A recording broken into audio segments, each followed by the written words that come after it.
Okay. So can you imagine a world with robots helping us in our home when we are disabled? Well, we are not very far from that. Robot assisting humans is still a very challenging task when in domestic environments.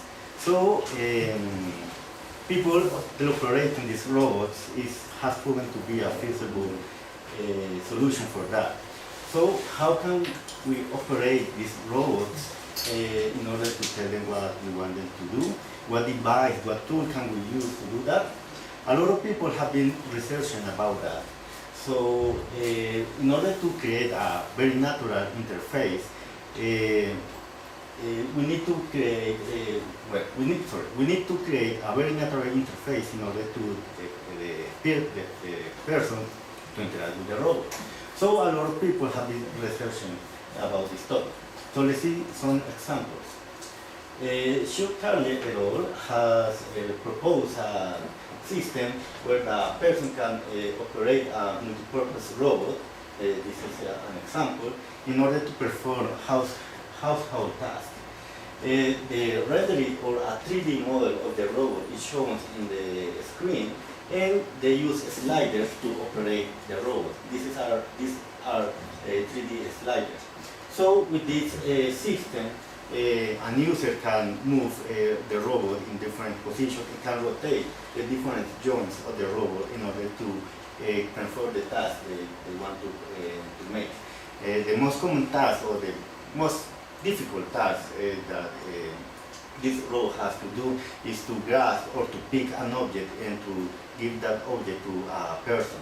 So this system allows the person to do that task without using a very complex interface.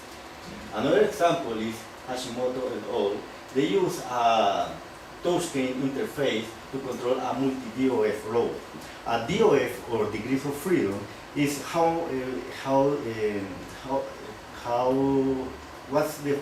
refers to the freedom of the arm or the robot to move or to rotate to different positions. So, for example, in our arm, we can perform this movement to this rotation, but we can also perform this rotation. This is 2 degrees of freedom. However, in this joint, we can do this, but we cannot move it up or down.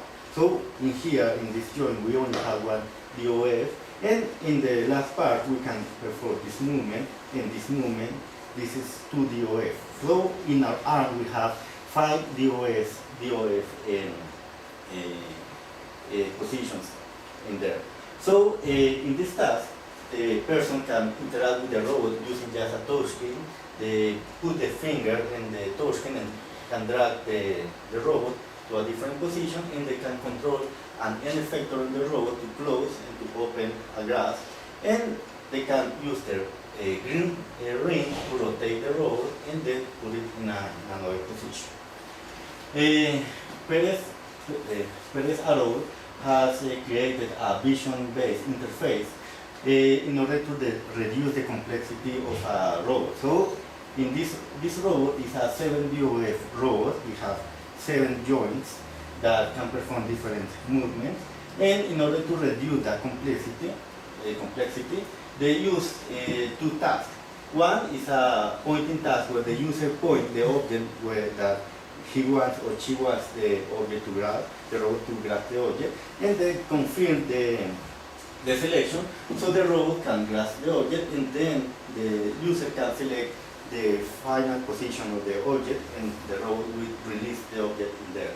And the other one is a 2D image selection, where the user uses a computer in order to select an object, and then the user can select the position where the hand should grab the object. They can grab it from above or use one of the sides to grasp the object and release it to a final destination.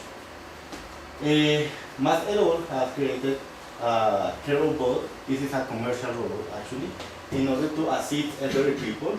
So this is how most of the time it's an autonomous robot. And they use it to grab different objects. The robot can grab some glass of water or a bottle of water, a medicine, and other objects, and to give it to every person. However, in difficult tasks where the robot is very in a very close place, or in a place where the task is very difficult to perform, they use remote users to teleoperate the robot, so the robot can perform the task and give the object to the person. So most of these interfaces are very good at what they're doing. They can completely perform the task. However, if we are going to bring robots to our homes, what about using a device or a tool that almost everyone has? So in my research, I'm trying to investigate, I'm trying to make a research about creating a natural interface between humans and robots using a device that almost everyone has. In my case, this is a smartphone. So a smartphone has become very popular. Almost everyone has a smartphone, and I think that the smartphone will be one of the main tools to communicate between to operate a robot in our homes. So I have created some initial interfaces in order to study how complex or how difficult the interfaces are for a person to complete a task. In one of those interfaces, a touchscreen interface, where we use the smartphone to drag the position of the robot, to rotate it, and to open or opening or closing the hand using just gestures. And another is attaching an external device to the smartphone in order to make some tracking of the hand and perform the same movements that I'm doing with the hand, perform those same movements with the robot. So I intend to create a guidance on how to design these smartphone interfaces to operate the robot. So I hope that with those examples, with the solution, you know different options that we have in order to operate the robots in a home in a maybe not so distant future. Thank you.